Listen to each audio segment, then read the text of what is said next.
नमस्कार, आप देख रहे हैं चुनावी खबरों का मेगा बुलेटिन। खबर चुनावी है और मैं हूं आपके साथ आकांक्षा पांडे। कल यानी कि 13 नवंबर को छत्तीसगढ़ की 1 और मध्य प्रदेश की 2 विधानसभा सीटों पर उपचुनाव के लिए वोट डाले जाएंगे। तो झारखंड में पहले चरण की 43 सीटों पर वोटिंग होनी है। मतदान की सारी तैयारियां पूरी हो चुकी है और IBC 24 पर भी चुनाव से जुड़ी हुई हर छोटी खबर हम आप तक लगातार पहुंचा रहे हैं। और चलिए बुलेटिन की शुरुआत करेंगे आज की 5 बड़ी चुनावी खबरों के साथ। तो ये 5 बड़ी खबर आप देख रहे हैं। पहली खबर मध्य प्रदेश से। मध्य प्रदेश में वोटिंग से पहले बवाल हुआ है। फायरिंग पर अब सियासी संग्राम देखा जा रहा है और सियासी संग्राम किस तरह से तेज हो चला है, इसका पूरा अपडेट आपको बताएंगे इस बुलेटिन में। दूसरी खबर है रायपुर से। रायपुर दक्षिण में अंकल पर दंगल छिड़ गया है। बीजेपी कांग्रेस आमने सामने है। किस तरह से वार पलटवार किया जा रहा है अंकल बोलने पर, इसका अपडेट भी आपको देंगे। तीसरी खबर, झारखंड में कल पहले चरण का रण शुरू होने जा रहा है। 43 सीटों पर वोट डाले जाएंगे। किस तरह की तैयारी हो गई है पहले चरण के मतदान को लेकर, इसका अपडेट भी आप देखिए। और चौथी खबर, महाराष्ट्र विधानसभा चुनाव से जुड़ी हुई। महाराष्ट्र की महाभारत में अब गेरुआ पर सियासी गदर मचा हुआ है। तो आखिर ये गेरुआ क्यों है और उस पर सियासी गदर क्यों मचा है, यह भी आप देखेंगे इस बुलेटिन में। पांचवी खबर है, चुनाव से पहले ईसी की सख्ती। उद्धव ठाकरे की हेलीकॉप्टर की चेकिंग हुई है और इसको लेकर के किस तरह से अब महाराष्ट्र में सियासी बवाल मचा हुआ है, यह भी आपको बताएंगे।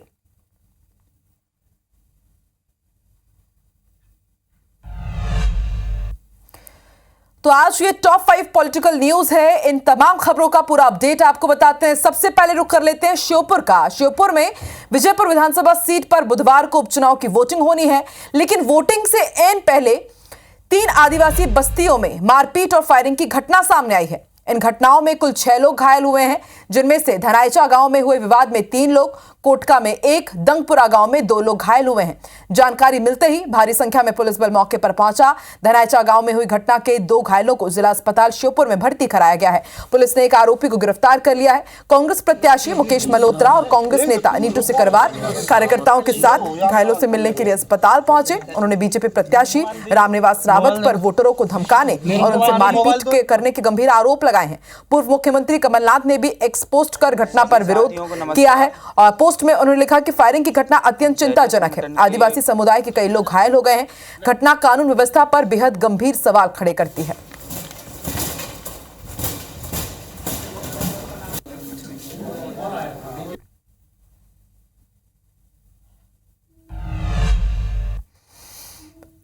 तो मैं बीजेपी सरकार को और यहाँ के पुलिस प्रशासन को भी कहना चाहता हूँ कि रामनिवास के गुंडों को तत्काल रोका जाए। नहीं, पूरे यहाँ के कांग्रेस पार्टी के कार्यकर्ता एवं पूरे आदिवासी समाज पूरे प्रशासन को रामनिवास का घेराव करेंगे। अभी धनाचा गांव की जो घटना घटी है उसमें गोलीबारी में 2 व्यक्ति घायल हुए हैं।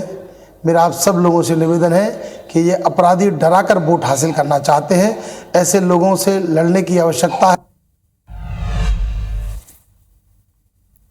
तो एक और कांग्रेस नेता घटना को लेकर बीजेपी पर हमलावर हैं, तो दूसरी तरफ बीजेपी के प्रदेश अध्यक्ष VD शर्मा ने पलटवार किया है कि विजयपुर की घटना के लिए कांग्रेस को ही बीजेपी की तरफ से जिम्मेदार ठहराया जा रहा है।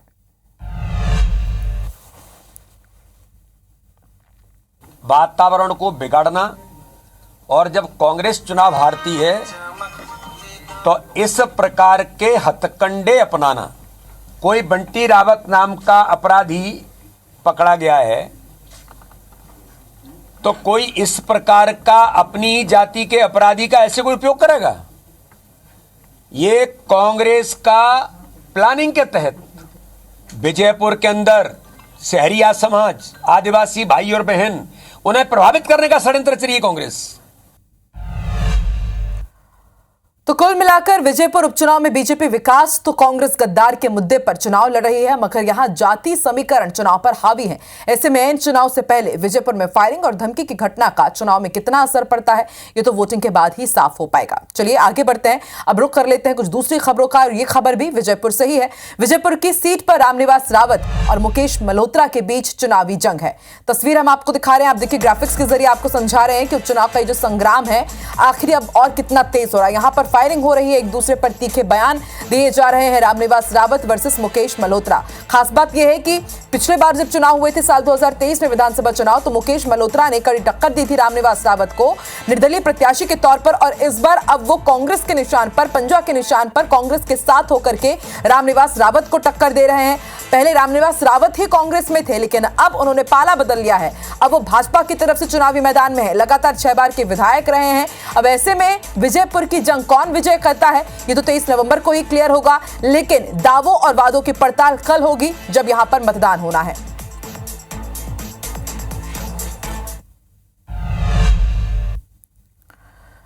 और इसी तरह सीहोर के बुधनी विधानसभा में भी कल मतदान होना है उपचुनाव के लिए, और यहां पर कुल 363 मतदान केंद्र बनाए गए हैं और यहां पर करीब 3.25 लाख मतदाता वोट डालेंगे। 1597 मतदान कर्मियों की ड्यूटी लगाई गई है। 5 फ्लाइंग स्क्वाड दल यहां बनाए गए हैं। वोटिंग को लेकर प्रशासन की तैयारी लगभग पूरी हो गई है। जो पोलिंग पार्टीज रवाना की गई हैं उसकी तस्वीर हम आपको दिखा रहे हैं, और इसके साथ ये भी बता रहे हैं कि उपचुनाव का संग्राम बुधनी का किन के बीच है। रमाकांत भार्गव वर्सेस राजकुमार पटेल।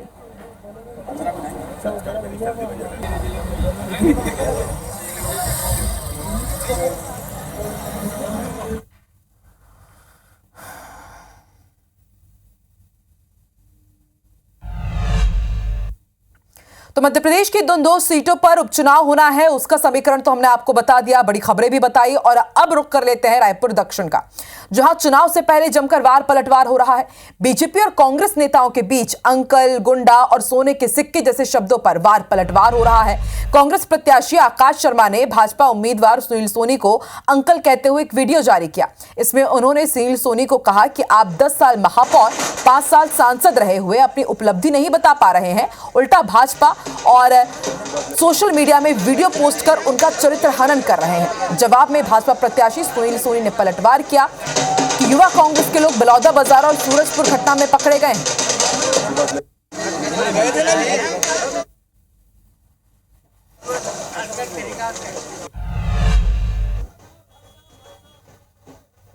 सुनील अंकल, बड़ा दुख होता है ये देखकर कि 10 साल महापौर और 5 साल सांसद रहने के बाद अपनी उपलब्धि बजाने के बजाय आप लोगों को बरगलाने का काम कर रहे हैं। आप आकाश शर्मा के चरित्र पर हमला कर रहे हैं। साहब, अब राजनीति की बदला हो चुकी है, बदला लेने की नहीं, नजरिया बदलिए।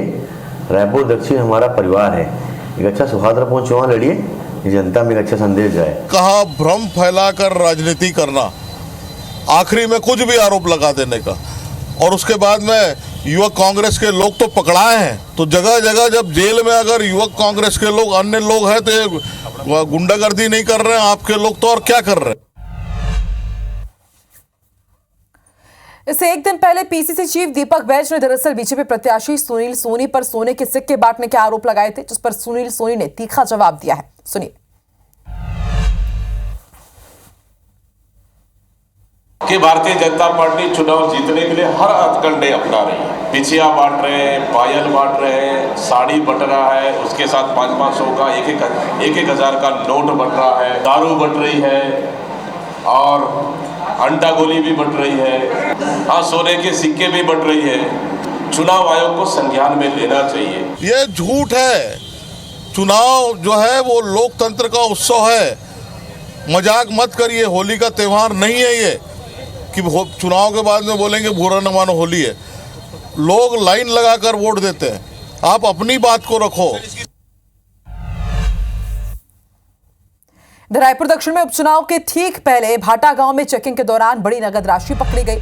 13 नवंबर को उपचुनाव के मद्देनजर दक्षिण विधानसभा रायपुर के पुरानी बस्ती थाना क्षेत्र में एसएसटी पॉइंट लगाए गए हैं और रविवार शाम को चेकिंग के दौरान कार क्रमांक CG 8A R8800 से पुलिस ने 27,10,000 रुपए बरामद किए हैं। वहीं वाहन चालक और साथी ने पूछताछ में इतनी बड़ी रकम को लेकर कोई जवाब नहीं दिया, जिसके बाद पुलिस ने रकम को जब्त कर इनकम टैक्स विभाग के अधिकारियों को इसकी जानकारी दी है। पुलिस को आशंका है कि रकम चुनाव में खपाने के लिए लाई गई थी। तो चुनाव से पहले कैश पकड़ाया है और आप देखिए किस तरह से 27,10,000 रुपए ये कैश पकड़ाया और जब वाहन चालक से पूछताछ की गई तो वो कुछ भी ठीक जवाब नहीं दे पाया और ऐसे में अब इनकम टैक्स विभाग के अधिकारियों को इसकी सूचना दी गई है और अब IT टीम इसकी पूरी जांच करेगी। माना जा रहा है कि उपचुनाव है, कल मतदान होना है और उससे पहले वोटर्स को लुभाने के लिए, बांटने के लिए इस कैश का उपयोग किया जाना था। महाराष्ट्र के सियासी अखाड़े में बीजेपी कांग्रेस के दिग्गजों की पहलवानी जारी है। एक और महायुति के सूरमाओं ने मोर्चा संभाला हुआ है तो दूसरी ओर महाविकास आघाड़ी के रणवीर अपना शक्ति प्रदर्शन कर रहे हैं। यूपी के सीएम योगी आदित्यनाथ के बटेंगे तो कटेंगे और पीएम मोदी के एक है तो सेफ है, इस नारे को लेकर कांग्रेस और बीजेपी के बीच शमशीरें खिंच गई है। दरअसल कांग्रेस अध्यक्ष मल्लिकार्जुन खड़गे ने महाराष्ट्र की चुनावी सभा में सीएम योगी को गेरुआ पहनने और राजनीति करने को लेकर तंज कसा। अब इस पर योगी आदित्यनाथ ने मल्लिकार्जुन खड़गे पर जमकर प्रहार किया और उन पर तुष्टीकरण का आरोप लगाया। साथ ही उन्होंने कहा कि योगी के लिए राष्ट्र पहले है।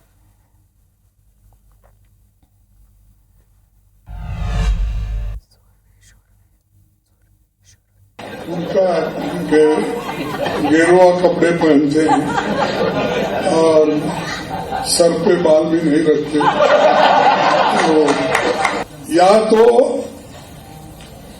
सफेद कपड़े डालो या तो सन्यासी कपड़े डालते हो, गेरुआ डालते हो, पॉलिटिक्स से बाहर हो जाओ। उसकी पवित्रता क्या रही?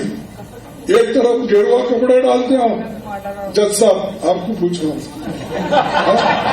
एक तरफ गेरुआ कपड़े डालते हो, दूसरों को उपदेश करते हो, बटेंगे तो कटेंगे बोलते हो, और ये क्यों डाले? अरे आपका काम तो सब कुछ जोड़ना। खड़गे जी, मैं एक योगी हूं और एक योगी के लिए देश पहले होता है।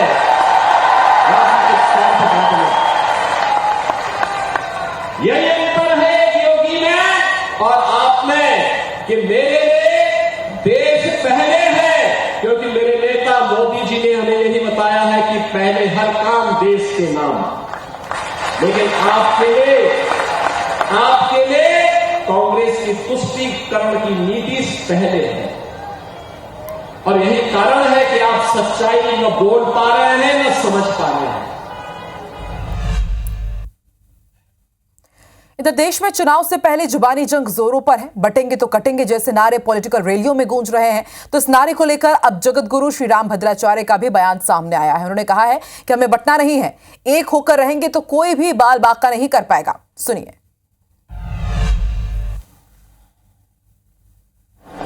हमको बंटना नहीं है, चाहे पंथ अनेक हों, हम सब हिंदू एक हों, और जब हम एक होकर रहेंगे तो हमारा कोई बाल भी बांका नहीं कर सकेगा। महाराष्ट्र विधानसभा चुनाव के समर में आज पीएम मोदी ने अपनी पूरी ताकत झोंक दी। चंद्रपुर, चिमूर, सोलापुर और पुणे में धुआंधार रैलियां की। महाराष्ट्र में बीजेपी महायुति गठबंधन के तहत शिवसेना और एनसीपी के साथ मिलकर चुनाव लड़ रही है। महाराष्ट्र में महायुति की सरकार है और लाडकी बहना योजना के दम पर पार्टी जीत के लिए कोई कसर नहीं छोड़ रही है। पीएम मोदी ने भ्रष्टाचार, धारा 370 जैसे कई मुद्दों पर महाविकास आघाड़ी को घेरा। वहीं हम एक रहेंगे तो सेफ रहेंगे नारा भी दोहराया। महाराष्ट्र का रण, इस पर किस तरह से पीएम मोदी ने हुंकार भरी है, देखिए।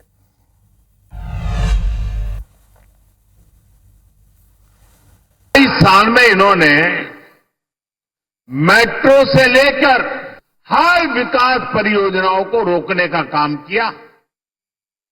इसलिए याद रखिएगा, आघाड़ी यानी भ्रष्टाचार के सबसे बड़े खिलाड़ी। कांग्रेस वालों को, उनके साथियों को ये बात पच नहीं रही है और इसलिए कांग्रेस और उसके साथी कश्मीर में फिर से धारा 370 वापस लाकर के लागू करने का प्रस्ताव सदन में लाए हैं। हमें एकजुट रहना है और इसलिए मेरा तो आपसे एक ही आग्रह है, हम एक रहेंगे तो सेफ रहेंगे।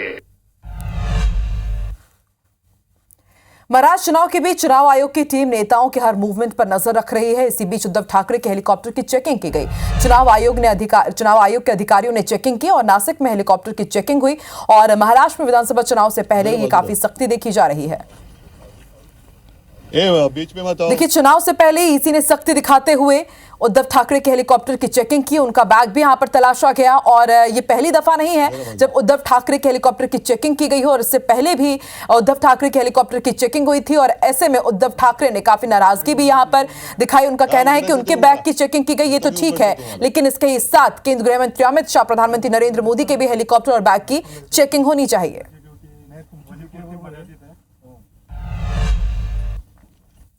चलिए, महाराष्ट्र विधानसभा के बाद अब बात कर लेते हैं झारखंड विधानसभा चुनाव की। यहां वोटिंग कल होनी है और इससे पहले यहां पर जमकर सियासी बयानबाजी हो रही है। वोटिंग से पहले बीजेपी सोरेन सरकार पर जमकर हमलावर है। एक तरफ जहां बीजेपी के national spokesperson Shehzad Poonawalla ने जेएमएम को झोल, माफिया और मुस्लिम तुष्टीकरण की सरकार बताया, तो दूसरी ओर बीजेपी प्रवक्ता प्रतुल शाहदेव ने भी सोरेन सरकार पर जमकर हमला बोला और कहा कि झारखंड की जनता ने सोरेन सरकार को उखाड़ फेंकने का मन बना लिया है।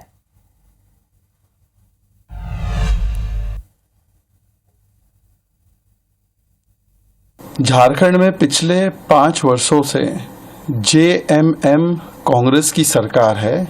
जेएमएम का मतलब है जे से झोल करना, एम से education mafia, land mafia, M for mafia. दूसरा एम है मुस्लिम अपीजमेंट का, और इस मुस्लिम अपीजमेंट के चक्कर में जिस प्रकार से आदिवासी समाज की जमीन, रोटी, बेटी, माटी, संस्कृति पर एक खतरा पैदा किया गया है, इसके ऊपर तो स्वयं झारखंड हाईकोर्ट ने संज्ञान लेते हुए वहां की सरकार को फटकार लगाई है।